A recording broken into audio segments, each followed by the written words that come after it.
जय श्री कृष्ण। मैं प्रियंका स्वागत करती हूँ आपका अपने चैनल में। मित्रों, आज मैं लेके आई हूँ आप लोगों के लिए ऊब छठ की कहानी, यानी कि छठ की कहानी है। और छठ की मैं एक दो कहानियाँ और भी डाल चुकी हूँ। और छठ की पूजा विधि और कैसे करते हैं, क्या क्या चीज़ें उसमें प्रयोग की जाती हैं, वो सारी कहानियाँ मैं आपको पहले ही अपने चैनल पे दे चुकी हूँ। और आज मैं लेके आई हूँ ऊब छठ की कहानी। तो चलिए सुनते हैं इस कहानी को। किसी गांव में एक साहूकार और उसकी पत्नी रहते थे। साहूकार की पत्नी जब भी रजस्वला होती थी वो सभी प्रकार के काम कर लेती थी। रसोई में जाना, पानी भरना, खाना बनाना और सब जगह पे वो हाथ लगा देती थी। उनके एक पुत्र था। पुत्र की शादी के बाद साहूकार और जो उसकी पत्नी थे उनकी मृत्यु हो गई। और अगले जन्म में जो साहूकार था वो बैल के रूप में पैदा हुआ और जो उसकी पत्नी थी वो कुतिया के रूप में पैदा हुई। ये दोनों अपने पुत्र के यहाँ ही थे। बैल से खेतों में हल जुताया जाता और कुतिया घर की रखवाली करती थी। श्रद्धा के दिन पुत्र ने बहुत से पकवान बनवाए, खीर भी बना रखी थी। अचानक कहीं से एक चील उड़ती हुई आई।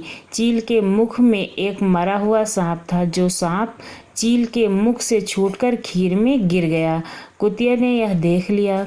उसने सोचा कि अगर इस खीर को लोग खाएंगे तो उनकी मृत्यु हो सकती है, इसलिए उसने खीर को धक्का मार के गिरा दिया।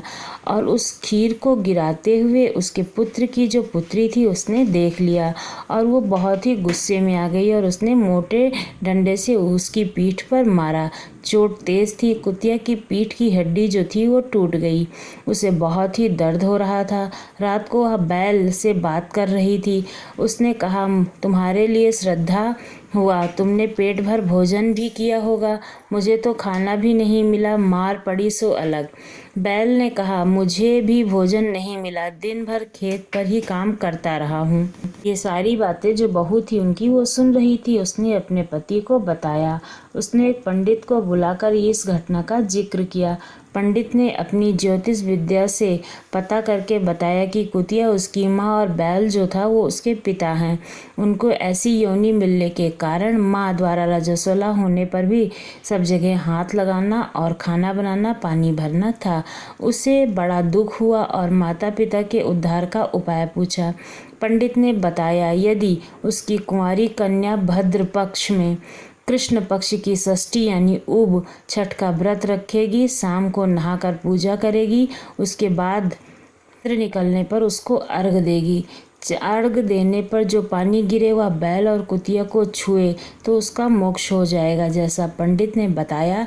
कन्या ने ऊब छठ का व्रत किया, पूजा की। चांद निकलने पर चांद को अर्घ दिया। अर्घ का पानी जमीन पर गिरकर बहते हुए बैल और कुतिया पर गिरे, ऐसी व्यवस्था की गई। पानी उन पर गिरने से दोनों को मोक्ष प्राप्त हुआ और उन्हें इस योनि से छुटकारा मिला। ये ऊब छठ माता जैसे इनका कल्याण किया है और उद्धार किया, वैसे ही सभी का कल्याण करे और उद्धार करें। कहानी कहने वाले और सुनने वाले दोनों का ही भला करें। बोलो छठ माता की जय। आप लोगों को ये कहानी कैसी लगी ज़रूर बताइएगा और हमारे चैनल को ज़रूर सब्सक्राइब कीजिएगा। और सारी कहानियों के लिए आप लोगों का बहुत बहुत धन्यवाद।